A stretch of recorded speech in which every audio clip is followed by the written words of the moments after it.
Welcome to தமிழன் recipe. இன்னைக்கு நம்ம என்ன பார்க்க போறோம்னா, ஒரு சூப்பரா டேஸ்ட்டா, இன்ஸ்டன்ட்டா மாங்காய் ஊறுகாய் எப்படி செய்யறது அப்படிங்கிறத நம்ம பார்க்க போறோம்.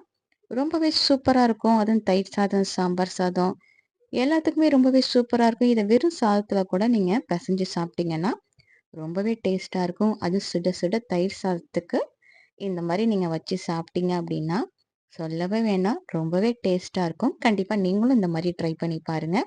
எப்படி செய்யலாம் அப்படிங்கிறத நம்ம பார்க்கலாம். நம்ம சேனலை சப்ஸ்கிரைப் பண்ணாதவங்க சப்ஸ்கிரைப் பண்ணிக்கோங்க. இப்போ 1/2 கிலோ மாங்காய், இதை சின்ன சின்னதா இந்த மாதிரி நம்ம கட் பண்ணி ஒரு பவுல்ல நம்ம வச்சுக்கலாம். இப்போ ஒரு கடாயில 1 டேபிள் ஸ்பூன் வெந்தயம், 1 டேபிள் ஸ்பூன் கடுகு, இதை லைட்டா இந்த மாதிரி நம்ம வறுத்துக்கலாம். மீடியம் ஃப்ளேம்லேயே வச்சு வறுத்துக்கோங்க.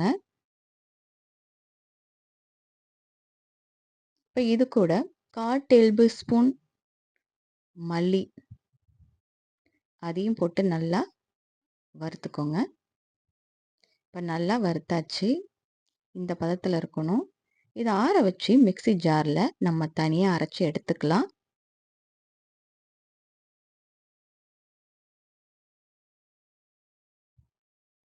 இப்போ அரைச்சாச்சு.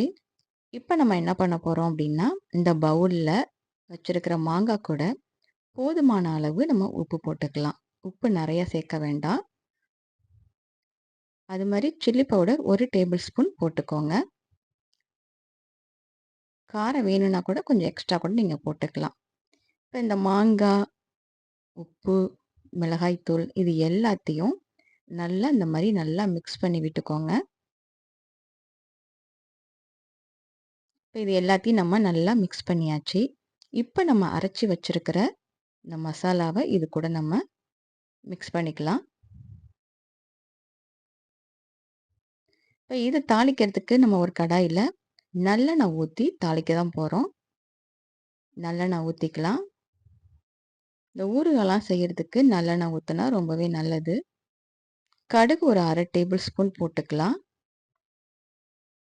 இது நல்லா பொரிஞ்சதும் பட்டை மிளகாய் ஒரு 2, 3 பட்டை மிளகாய் இந்த மாதிரி கிள்ளி போட்டு தாளிச்சிக்கலாம். நான் வந்து ஒரு 2 பட்டை மிளகாய் தான் எடுத்திருக்கேன். இப்போ கருவேப்பிலை கொஞ்சம். இது எல்லாம் நல்லா எண்ணெயில் பொரியணும். கொஞ்சம் பெருங்காயத்தூள் போட்டுக்கலாம். வாசனைக்காக பெருங்காயத்தூள். இது எல்லாத்தையும் நல்லா மிக்ஸ் பண்ணி விட்டுட்டு, இப்போ நம்ம மிக்ஸ் பண்ணி வச்சிருக்கிற மாங்காய் கூட இதை தாளித்து ஊற்றிக்கலாம். பார்க்கவே ரொம்ப சூப்பராக இருக்குது. ஆஃபீஸுக்கு, ஸ்கூலுக்கு, ஹாஸ்டலில் படிக்கிறவங்க, பேச்சுலராக இருக்கிறவங்க இந்த மாதிரி செஞ்சு வச்சுக்கிட்டா ரொம்பவே யூஸ்ஃபுல்லாக இருக்கும். இப்போ இது எல்லாத்தையும் நம்ம நல்லா மிக்ஸ் பண்ணி விட்டுக்கலாம். அப்பப்போ வெயிலில் வச்சு கூட நம்ம எடுத்து வச்சுக்கலாம். இப்போ நல்லா மிக்ஸ் பண்ணி விடுங்க. இந்த எண்ணெய் எல்லாமே எல்லாத்துலேயும் நல்லா மிக்ஸ் ஆகணும். இப்போ நமக்கு ஒரு சூப்பராக இன்ஸ்டண்ட்டாக ஒரு மேங்காய் பிக்கல் வந்து நமக்கு ரெடி ஆயிடுச்சு. இப்போ நம்ம சாதத்துக்கு வச்சு நம்ம சாப்பிட்டோன்னா சொல்லவே வேணாம். டேஸ்ட் ரொம்பவே சூப்பராக இருக்கும். நீங்களும் இந்த மாதிரி ட்ரை பண்ணுங்கள். ட்ரை பண்ணி பார்த்துட்டு எப்படி இருக்குங்கிறத நமக்கு கமெண்டில் சொல்லுங்கள். நம்ம சேனலை சப்ஸ்கிரைப் பண்ணாதவங்க சப்ஸ்கிரைப் பண்ணுங்கள், லைக் பண்ணுங்கள், ஷேர் பண்ணுங்கள், கமெண்ட் பண்ணுங்கள் மறக்காமல்.